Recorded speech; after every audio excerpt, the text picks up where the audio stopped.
حقيقة مفاوضات الأهلي مع عبد الرزاق حمد الله 200 مليون يورو من الاتحاد لضم دي بروين وصلاح. الاتفاق ينسحب من صفقة محترف اتحاد جدة بعد قرار رحيله. وكيل رومارينيو يكشف عن مفاجأة بشأن مستقبله. ذكرت تقارير إعلامية مؤخرا أن المغربي عبد الرزاق حمد الله مهاجم الاتحاد السعودي قد ينضم إلى صفوف الأهلي المصري خلال فترة سوق الانتقالات الصيفية. ظهرت هذه الشائعة بالتزامن مع أنباء رحيل عبد الرزاق حمد الله عن الاتحاد هذا الصيف، ليكون خيارا للأهلي الذي يريد تدعيم خط هجومه بصفقة أجنبية مميزة استعدادا للمشاركة في بطولة كأس العالم للأندية 2025. وحسب ما أورده برنامج الهدف المذاع عبر قناة أون تايم سبورتس 2، فإن الأهلي لم يتفاوض مع عبد الرزاق حمد الله لضمه هذا الصيف.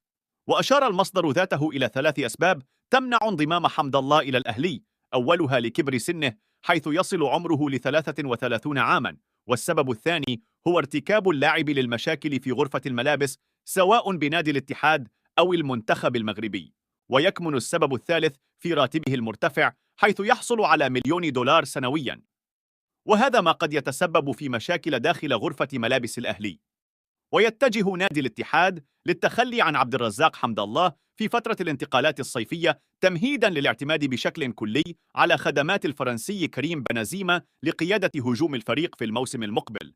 يرغب مسؤول نادي الاتحاد السعودي في التعاقد مع الثنائي المصري محمد صلاح جناح ليفربول والبلجيكي كيفين دي بروين صانع ألعاب مانشستر سيتي خلال فترة الانتقالات الصيفية. وبحسب ما ذكرته شبكة كوت أوف سايد الإنجليزية، فإن نادي الاتحاد السعودي مستعد لدفع أكثر من 200 مليون يورو للحصول على خدمات الثنائي محمد صلاح وكيفين دي بروين هذا الصيف. وينتهي عقد البلجيكي كيفين دي بروين مع مانشستر سيتي في صيف 2025، ونفس الأمر لمحمد صلاح رفقة ليفربول. وكان كيفين دي بروين فتح أباب أمس أمام الانتقال لصفوف الدوري السعودي خلال فترة الانتقالات الصيفية من أجل تأمين مستقبله. بينما التقارير الصحفية الإنجليزية تؤكد بقاء محمد صلاح مع ليفربول في الموسم المقبل عقب قدوم المدرب آرني سلوت لخلافة يورجن كلوب في تدريب الفريق. قرر نادي الاتفاق الانسحاب من صفقة ضم أحد محترفي اتحاد جدة خلال فترة الانتقالات الصيفية المقبلة. وأشار الصحفي الإيطالي الشهير والمتخصص في سوق الانتقالات رودي غاليتي عبر حسابه على منصة إكس اليوم الأربعاء إلى أن الاتفاق فضل عدم الاستمرار في مفاوضاته لضم جواو فيليبي جوتا. وأضاف جاليتي أن قرار الاتفاق جاء رغم أن ستيفن جيرارد مدرب الاتفاق كان مهتما بالحصول على خدمات اللاعب، إلا أن المدرب الإنجليزي فضل البحث عن خيارات أخرى في الميركاتو. ويسعى جيرارد لإبرام صفقات قوية هذا الصيف للمنافسة على مركز متقدم في الموسم المقبل من الدوري السعودي للمحترفين، بعد أن اكتفى بالمركز السابع في الموسم المنصرم. وحسب المصدر نفسه لم يغير اتحاد جدة موقفه من جوتا صاحب 25 عاما، إذ سينتظر عروضا جديدة لرحيل اللاعب البرتغالي سواء بشكل نهائي أو على سبيل الإعارة.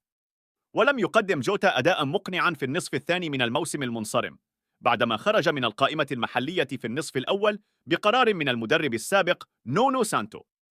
كشف ليوناردو أوليفيرا وكيل أعمال رومارينيو لاعب نادي الاتحاد عن مفاجأة تخص مستقبل النجم البرازيلي بعد قرار العميد بنهاية مشواره بعد نهاية الموسم الحالي.